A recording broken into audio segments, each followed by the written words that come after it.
तो माँ की ममता जाग उठी थी। सोताओ और माँ के समान इस संसार में से दुनिया में कोई नहीं है। माँ के समान, माँ के समान किसी का दिल नहीं है। माँ जैसा दिल किसी के पास नहीं है। सोताओ देवती रो रही है, लेकिन हम तो एक ही बात मानेंगे, माँ के जैसा दिल किसी के पास नहीं है।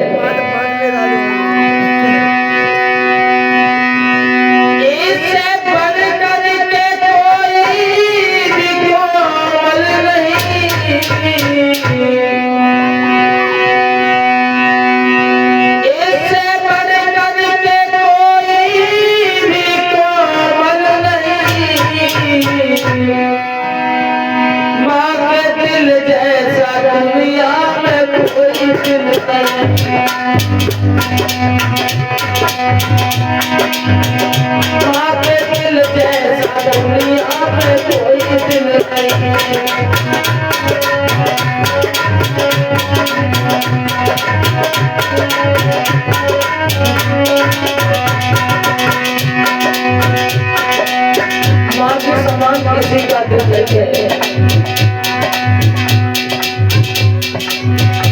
माँ के समान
दुनिया में कोई दिल नहीं। माँ के समान किसी का दिल नहीं है। देखिए बच्चा एक सफेद कोरी चादर की तरह होता है और माँ अपने बच्चे को जिस रंग में रंगना चाहे उस रंग में रंग सकती है, सिर्फ माँ। क्योंकि माँ के समान इस संसार में कोई गुरु नहीं है। गुरु क्योंकि बच्चे के प्रथम जो गुरु होती है वो माँ होती है। माँ और माँ के समान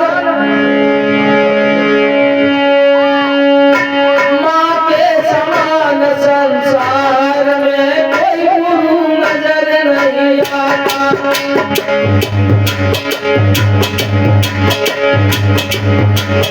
माँ के समान संसार में कोई गुरु नजर नहीं आता।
माँ के समान संसार ना तो किसी के पास दिल है माँ के जैसा और ना ही कोई गुरु है। देव की रोने लगी है, आंखों से आंसुओं की धारा बहने लगी है। वसुदेव चले हैं यमुना के किनारे ले जाकर के पहुंच गए हैं। यमुना मैया में घुसे, यमुना मैया ने श्याम सुंदर के चरणों को स्पर्श किया और आगे बढ़े हैं, पहुंच गए हैं रातों ही रात गुलगुल नगरिया में। नंद बाबा के घर पे रातों ही रात श्याम सुंदर को छोड़ आते हैं भगवान को। उधर से एक लड़की को उठा करके लेके आए हैं और जब जेलों में आए हैं मथुरा की तो लड़की रोने लगी और जब लड़की रोने लगी पहरेदार जाग गई और जब पहरेदार जागे भोजराज कंस के पास में आकर के पहुंच गए, कहने लगे महाराज तुम्हारे काल का अवतार हो गया है, तो चलो अपने काल को मार दो। भोजराज कंस के पास भागा है, पहुंचा है वसुदेव के पास में, अपने बहन देवकी से ये कहा ये बच्चा हमें दे दो। देवकी कहने लगी भैया ये लड़का नहीं है, लड़की है, लड़की है, लड़की भला तुम्हारा क्या बिगाड़ेगी। लड़की को गोद में ले लिया, फिर वापस कर दिया। तो देवकी ने अपने भैया को लाखों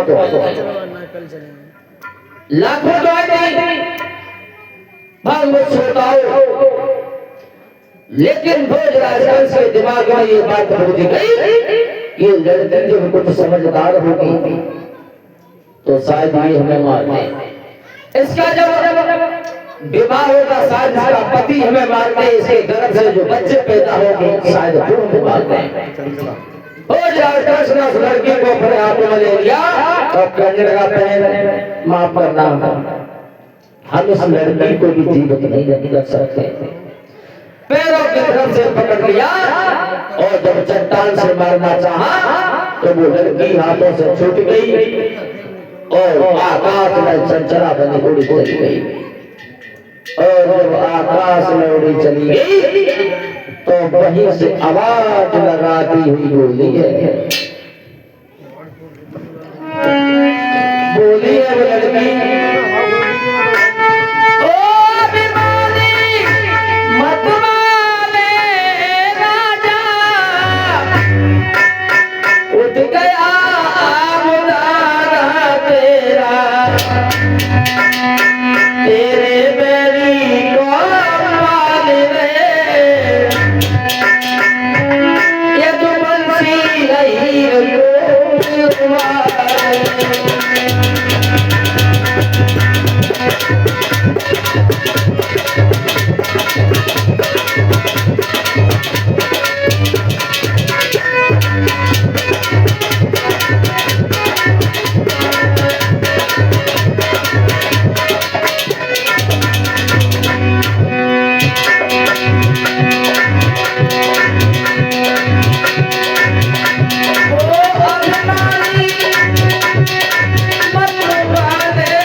भोजराज कंस अब तू ज्यादा दिन तक जीवित नहीं रहेगा, तेरे काल का अवतार हो गया है और तेरे काल को नंद बाबा के घर में तेरा काल खेल रहा है। गोकुल में बधाइयां बज रही है।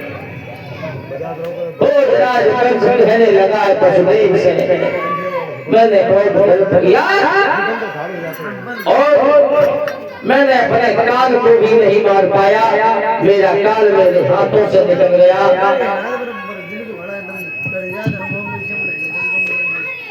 और मैं तुमसे क्षमा चाहता हूँ, जो मैंने तुम्हारे साथ में अपनी बहन देवकी के साथ में इतना अन्याय किया। वसुदेव कहने लगे, भोजराज कंस को एक बात नहीं मालूम है, मौत पहले समय पे आती है, समय से पहले नहीं आएगी, क्योंकि मौत होती है समय से पहले नहीं, क्योंकि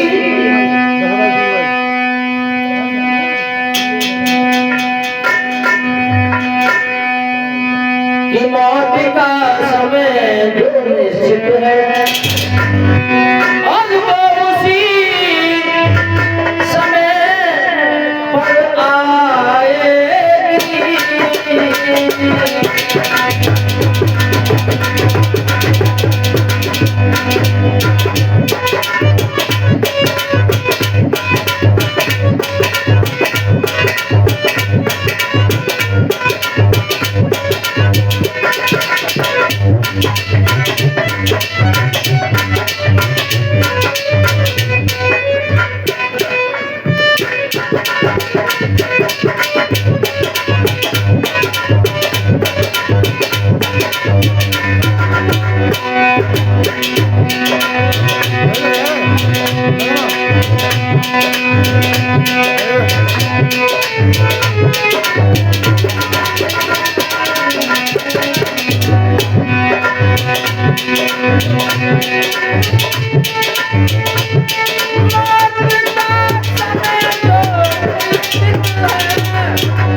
जिस समय मोतिया जाए एक खरीद तलने आएगी।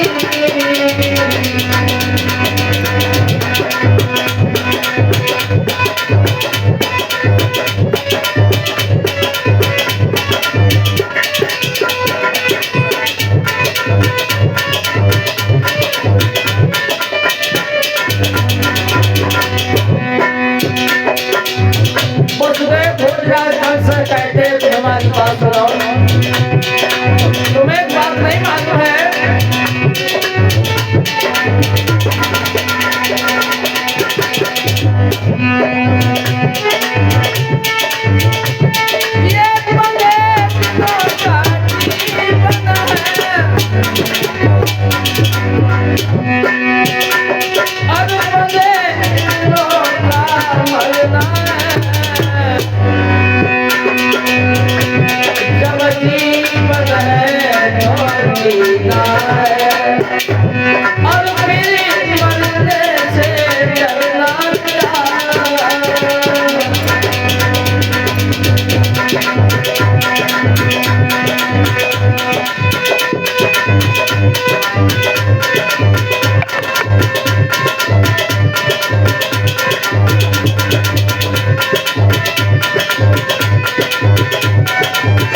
समय निश्चित है वो उसी समय पे आएगी।